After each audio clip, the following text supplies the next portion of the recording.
මහින්දයි මම පුංචි ප්‍රශ්නයක් අහන්න මේ මගේ මේ ඉන්දියාවේ ඉන්න යාළුවන්ගෙන් මං අහුවා ඔය කරන භාවනාව පිළිබඳව. ඒගොල්ලෝ කරන්නේත් ලංකාවේ කරනවා වගේ හාමුදුරුවෝ කියලා දෙන ධ්‍යාන භාවනාවනේ කරන්නේ මේ මහින්දයි. දැන් ඒගොල්ලෝ මේ භාවනා කරන්නේ අර හිමාල කඳු වැටියේ භාවනාව කරද්දී මහින්දයි ඒගොල්ලෝගෙන් කයෙන් ඉවත් වෙන අසඤ්ඤ වෙනවා ඒගොල්ලෝ. ඒ කියන්නේ ඒගොල්ලොන් කයට දැනීමක් නැති වෙන තැනට ඒගොල්ලෝ භාවනාව කරලා දවස් ගාණක් නොකා නොබී ඒ භාවනාව තුල වැඩවසනවා. දැන් එහෙම ඉද්දි මහින්දයි ඒගොල්ලෝ ඉන්න විදිහත් එක්ක බැරිලා මරණය උදා වුණා. ඒගොල්ලෝ කෙලින් මේ අසඤ්ඤ ඒ භවය සකස් වෙන්නේ අසඤ්ඤ වෙලානේ මහින්දයි. ඒතකොට ඒගොල්ලෝ අසඤ්ඤ තලවල හිර වෙනවා කල්ප ගානකට. ඒ තුල ඉන්න වෙන්නේ එතකොට නේද මහින්දයි. ඒ ධානා භාවනාව තුලින් ඒ දේද එතකොට වෙන්නේ. ඒ අසඤ්ඤ වෙලා ඒ කයෙන් එතන දවස් ගානකට නිදහස් වෙලා ඒගොල්ලෝ ඉන්න එක තුල ලොකු සැපයක් විඳිනවලු.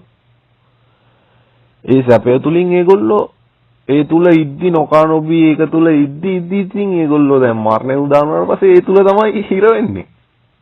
ආපහු මේ පොළොවට එන්නේ කවද්ද කියන එක හිතා ගන්නවත් බැරි දෙයක් නේ මහින්දයි එතන. ඒක ලොකු අපරාධයක් නේ ඒගොල්ලෝගේ ජීවිත වලට කරගන්නේ මිත්‍යාවට අහු වෙලා එතන. ඒගොල්ලෝ ඒ භාවනාව තුළ විතරයි එහෙම ඉන්නේ. ඒගොල්ලොන්ට දැන් මේ ප්‍රායෝගික ජීවිතේ එසේ ඉන්න බෑ ඒගොල්ලොන්ට. ප්‍රායෝගික ජීවිතේට එහෙම ඉන්න බෑ. ස්වාගෙන එහෙම ඉන්නවා. ඉතින් එතන ලොකු පටලවිල්ලක් තියෙනවා.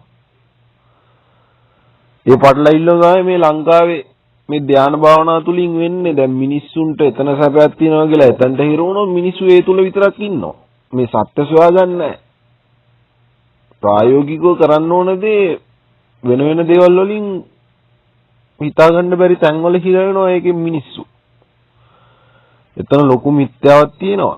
ඇත්තටම මේ අස්වාගෙන කරන භාවනාවෙන් මේ ලෝකෙට සුවයක් තිබ්බට ඒක සදාකාලික සුවයක් ලැබෙන්නේ නැහැ. ඇත්තට මේ දෙයින් මට ලොකු දෙයක් අන්නේ දෙයින් අවබෝධ වුණා. මේ අලුව කියද්දි ඒක මාර දෙයක් උන් කියනවා ඒක ලොකු කළා ඒ උනට එතන ලොකු වැරදීමක් තියෙනවා අපරාධේ ජීවිත.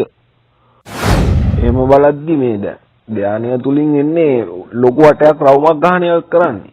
දැන් මේ තුලින් කෙලින්ම මෙතන මාර්ගේ ශනික අල්ල ගන්නවා ප්‍රඥාවන්තයද අතන්ට මුලා වෙලා අනින්න මිනිස්සු ගොඩක්. ඒ මිනිස්සු ඒ වටේ ගහලා නිවනක් හොයන්න යනවා. ඒ නිවන හම්බෙන්නේ නැතුව වෙන තැනක සැපයක් සෙට්ටුනොත් ඒ සැපය තුල හිර වෙනවා. එතන මාර මිත්‍යාවක් මිනිස්සු හිර වෙනවා ගිහින් වෙන වෙන තැන්වල. ඒක සැපයි කියලා හිතාගෙන. දැන් මෙච්චර ප්‍රායෝගික වෙලා මේ දේ මේක මෙහෙම දෙද්දි ඒගොල්ලෝ ගන්න නැහැනේ මොකද අර මිත්‍යාවටනේ අහුවෙලා තියෙන්නේ. දැන් අපේ රටෙත් ඕක තමයි වෙලා තින්නේ මහින්දයි. ඉන්දියාවේ කට්ටිය එහෙම කියද්දි අත මාත් එක දැන් මේ යාළුවින් ඉන්න මට ඒක තේරුම් යනවා. මට මේකත් හම්බෙලා ඉන්න නැත්තම් මමත් භාවනා කර අර සැපෙ විඳින්න හදනවා. ඔය වෙලාවට මේක හම්බුනේ. ඔය භාවනාව කියලා කරන දේත් කරන දෙයක්. කරන්නේ නැති තැනක් තමයි බුදුන් වහන්සේ දේශනා කළා තියෙන්නේ. මේ මමත්වයෙන් තොර වෙන තැන. ඒ තැන මේ කිසිම තැනක දේශනා වෙන්නේ නැහනේ. ඔන්න තන තමයි ලොකු ප්‍රශ්නේ වෙලා තියෙන්නේ. මිනිස්සු ඒක තමයි නියපින්ඩයි එගොඩ වෙනවා කියන්නේ ඔන්න ඔය හේතුව තමයි ඇත්තටම. මිත්‍යාවට අහුවෙලා මිත්‍යාවෙන් ගලවන්න බෑ. දැන් මේ 180 මෙච්චර සත්‍ය පෙන්නනවා මේ ප්‍රායෝගික ජීවිතයට වැදගත් වෙන විදියට. ඒත් ඉතින් මේ සත්‍ය මිනිස්සු පිළිගන්නේ නැහනේ. අර මිත්‍යාව නිසා මිත්‍යාව ලෝකෙම වෙලාගෙන සත්‍ය මත උනහම ඒක පිළිගන්න කැමති නෑ. ඒකට කුසලයක් තියෙන්න ඕනේ ඇත්තටම. මේ යථාර්ථය තේරුම් ගන්න. ප්‍රායෝගික මාර්ගයන් නිර්වාණය කියන්නේ. හිතා ගන්න බෑ ඒක ඇහුවා අම්මට මේ උන් කියද්දි මේ මිනිස්සු ඒ තැන්වල හිර වෙන එක පට්ට අපරාධයක් ආත්මේ මොනතරම් දුර ගිහින්ද. ආපහු මේ බුද්ධ වචනයක් අහන්න කොච්චර මේ බුදුන් වහන්සේගේ දේශනයත් පටලවලා තින්නේ අර දේවල් වලට. ඒ පටලවලා හින්දා තමයි මේ බුදුදහම විකෘති වෙලා තින්නේ එහෙම් පිටින්ම. ඒ විකෘතිය මෙහෙම්මම ගලාගෙන යනවා. වෙලාවට මේ දේ මතුනේ මේක මතුන් නැත්තම් පට්ට මිනිස්සු වයි නිරේට යනවා අම්බානකට. කල්පදානකට අර තැනක හිටියත් ඒ තැනින් ආපහු නිදහස් වුණාට පස්සේ මේ දේවල් තිබ්බේ නැති වුණොත් කෙලින්ම ආපහු බහින්නේ නිරේටනේ. ඇත්තට මේක මාරම දෙයක් හිතා ගන්න බෑ මට ඇහුවාම භාවනා කරානේ මම. ඒ භාවනාව තුළ ලොකු සැපයක් තියෙනවා ඇත්තටම. එක තැනට වෙලා එහෙම ඉන්න එක ජීවිතේ නෙමෙයි. ඇත්තටම මේ ජීවිතේ ප්‍රායෝගිකව හැමදේම කරන ගමන් මේ නිවන දැකගෙන ඉන්න තියෙන තැන මේ දේ.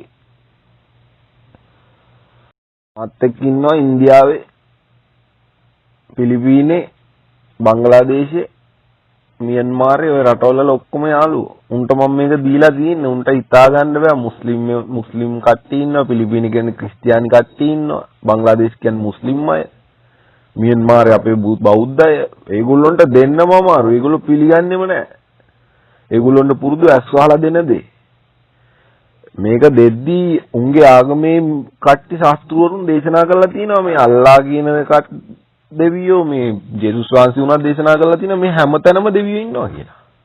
ඒ කාලේ දේ දෙන්න ඕන විදිහට දීලා තින්නේ, නැත්තම් මේ මිනිස්සුන්ට වද හිංසා කරන්න හින්දා. මාර දෙයක් මේක. ඇත්තටම හිතා ගන්න බෑ. අපේ මිනිස්සුන්ට තමයි දෙන්න අමාරුම ලෝකේ.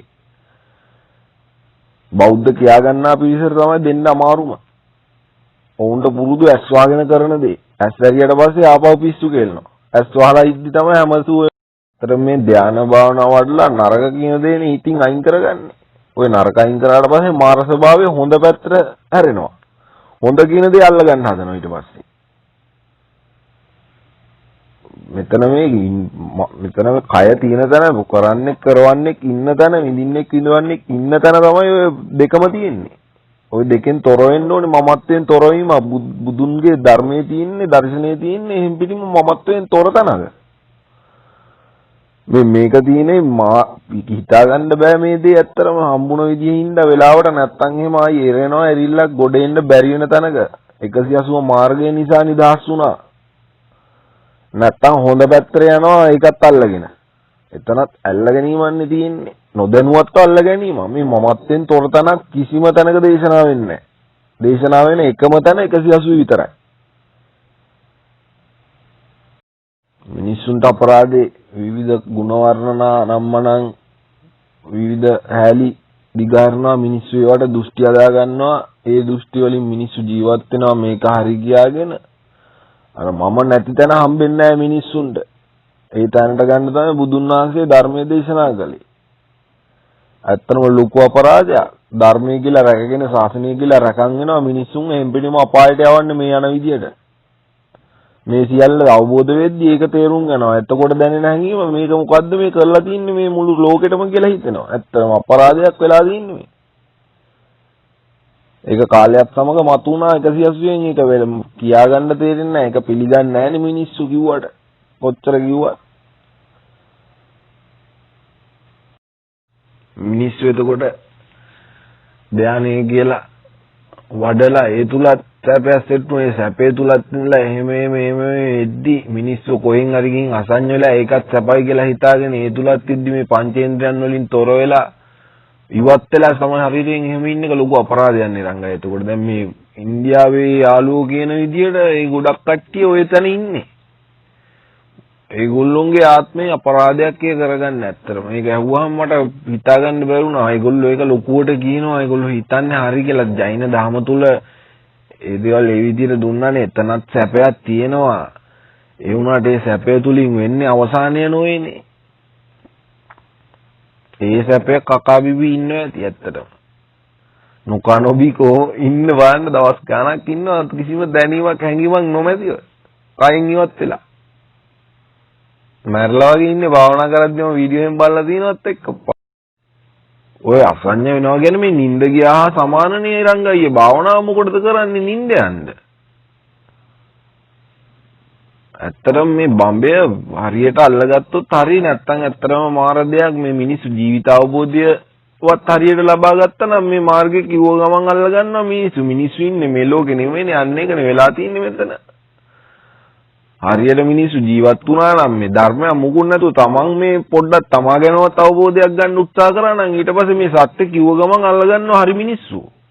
මේ ආත්මාර්ථකාමී මිනිස්සු ඉන්න තමයි මේ ලෝකෙට මෙහෙම වෙලා තියෙන්නේ. මිනිස්සු ආත්මාර්ථකාමී ඉන්න මිනිස්සුන්ට සත්‍ය ගමන් කරන්නේ මිනිස්සු තුලට. ඒක තමයි ඇත්තටම මේ වෙලා තියෙන්නේ මට දැන් තේරෙන විදියට. ඒ පරාර්ථකාමී මිනිස්සුන්ට විතරමයි මේක ඇහෙන්නේ. ඒක නම් හිතා ගන්න බැරි දෙයක්. හිතුවේ නැහැ කිසිදාක. ඒක තමයි ඇත්ත. මේ කියන දේ ඇහෙන්නේ තව එකෙක් ගැන හිතන එකෙක්ටම විතරයි. අර ඒ වීඩියෝ නම් මනම් බැලුවාම තියෙන්නේ එරංගයියේ භාවනාව කියන දේ රුසිජුව හිටියට බෙල්ල වැටලා තියෙන්නේ. නිින්ද ගිහින් වගේ. එක්ක කයින් ඉවතට ගිහින් ඒ තුල සැපේ ගිහිලා වෙලා අපරාධයක් ඒක. පව් ඉතින් මේ තද නිින්දක් ඊන ලෝකයක් නෙමෙයි ඔය තියෙන්නේ. කිසිම හැඟීමක් කිසිම දෙයක් නැතුව ඉන්න තැනක තමයි ඔය ඉන්නේ. ඒ කියන්නේ කිසිම දෙයක් නැති. ඇස් වහගෙන එලවත් නැහැ මෙලවත් නැහැ. එක සැපයි කියාගෙන ඉන්නවා. හැබැයි ප්‍රායෝගික ජීවිතේට මේ පුද්ගලයන් ආවට පස්සේ ඒගොල්ලෝ පිස්සු කෙලනවා. අනිත් මිනිස්සුන්ටත් පිස්සු කෙලන මිනිස්සු ඉන්නවා. ඒ මිනිස්සු තමයි දැන් මේ හරි දේ කියනවා කියලා කියන්නේ. ඉතින් ඔන්න ඔතන තමයි වැරදිලා තියෙන මිනිස්සුන්ට පව් ඉතින්. ඔතන මේ මිනිස්සු පටලවාගෙන ඉන්න තැන මම පෙන්නන්න. එකක් මේ ත්‍රිපිටක පොත් වහන්සේගේ කොතනකවත් කියලා නැහැ ඇස් වහගෙන භාවනා කරන්න කියලා. ඇස් වහගෙන භාවනා කරන තැන බුදුරජාණන් වහන්සේ එතන ගිහිල්ලා ඒ වැඩේ නවත්තනවා. ඔක කරන්න එපයි කියලා කියනවා. ආර පරේෂණ සූත්‍රයේ හරියට කියවුවොත් ආර පරේෂණ සූත්‍රයේ එකෙක් ඇස් දෙක වහගෙන භාවනා කරගෙන ඉන්නවා. තට්ටු කරලා අහනවා බුදුරජාණන් වහන්සේ මොකද්ද මේ කරන්න කියලා. මේ මට ඇහැට රූප දකින්න එක ප්‍රශ්නයක් කියනවා. එහෙනම් මං ඇස් දෙක වහගෙන භාවනා කරනවා කියලා. ඊට පස්සේ බුදුරජාණන් වහන්සේ අහනවා එතකොට අන්ධයෝ නිවන් දැකලාද කියලා. ඒකනේ ගෞතමයනි ඔබ වහන්සේ කියනකම් මට ඒක තේරුන්නේ නැහැනේ සාදු සාදු කියලා. ඊට පස්සේ බුදුරජාණන් වහන්සේ තව ටිකක් ඉදිරියට ඇවිදගෙන යනවා. එතකොට කන් දෙක නැගිටි ගහගෙන ඉන්න මිනිස්සෙක් දකිනවා. මොකද්ද කරන්න කියලා අහනවා. කියනවා කනට සද්ද ඇහෙන එක ප්‍රශ්නයක් කියලා. එතකොට බීරෝ නිවන් දැකලාද කියලා අහනවා. අනේ මට තේරුන්නේ නැහැනේ සාදු සාදු කියලා ගෞතමයන්ට කියනවා.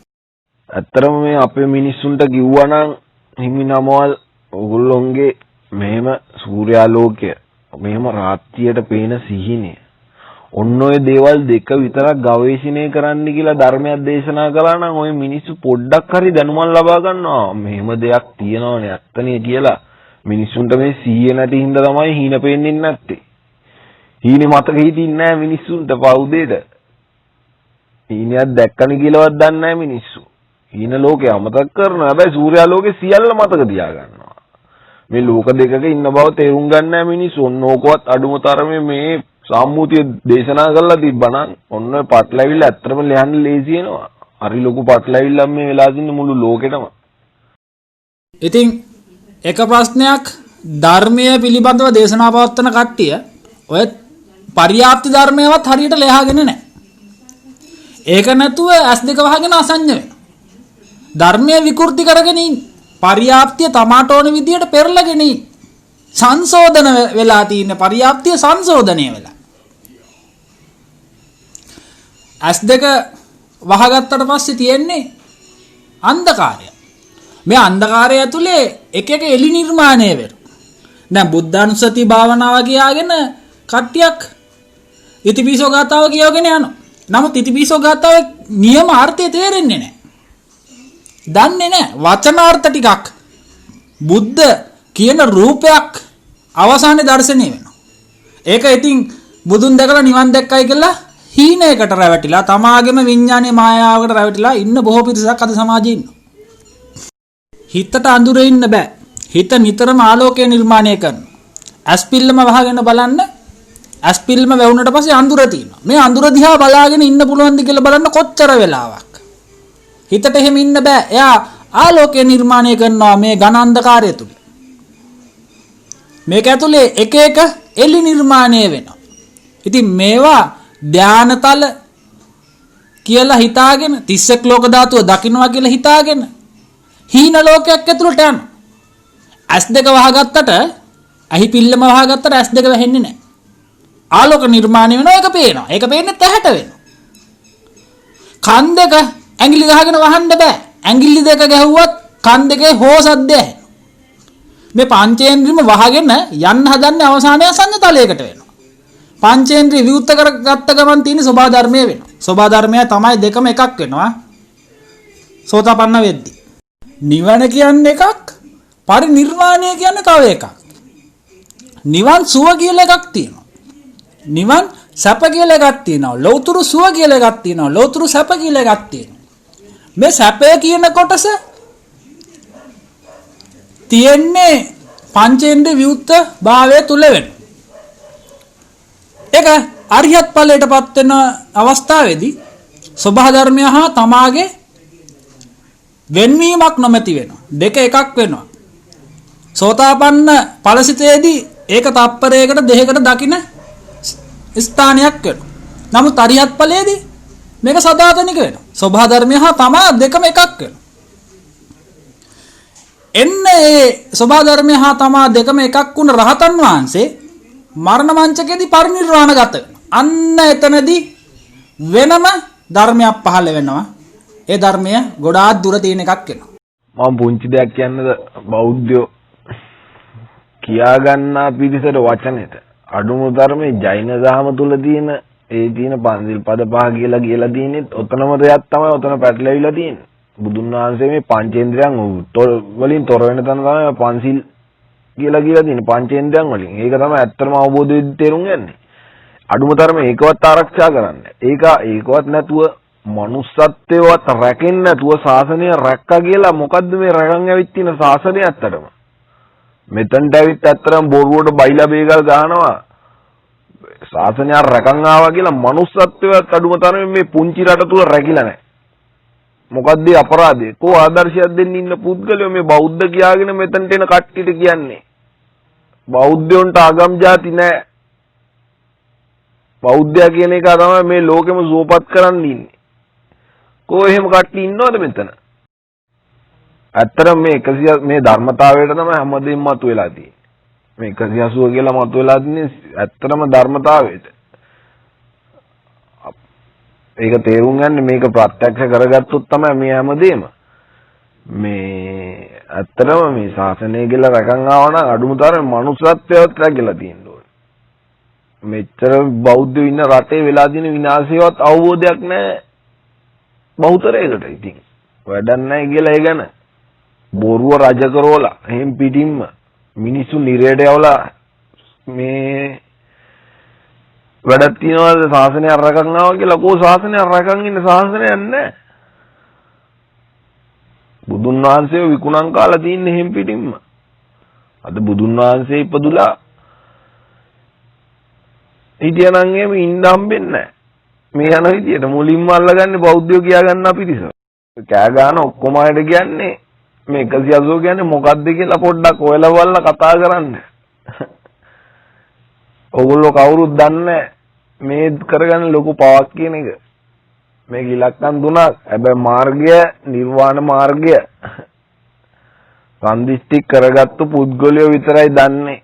ඒ පුද්ගලයන්ටත් වචන කියද්දී ඕගොල්ලන්ට දවසක නිවන දුර යද්දී ඕගොල්ලන්ටම තේරෙන්නේ මොන තරම් අතරමං වෙනවද කියලා. හැමෝම නිවන් දකින්න දවසක ඒ වෙනකම් පරාර්ථකාමී මිනිස්සු බිහි වෙනවා ආත්මාර්ථකාමී මිනිස්සු අතර.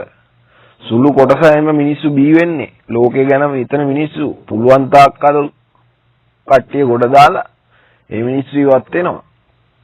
ඒ ඉඳලා හිතලා බලලා වැඩ කරන්න ශ්‍රේෂ්ඨ ධර්මයක් මේ 180 තුලින් පවසන්නේ. මේ මෙතන තර්ක කරන්න එන බෞතරයකට කිව්වේ ඕගොල්ලොන්ගේ තර්ක පිස්සු තර්කෝවා.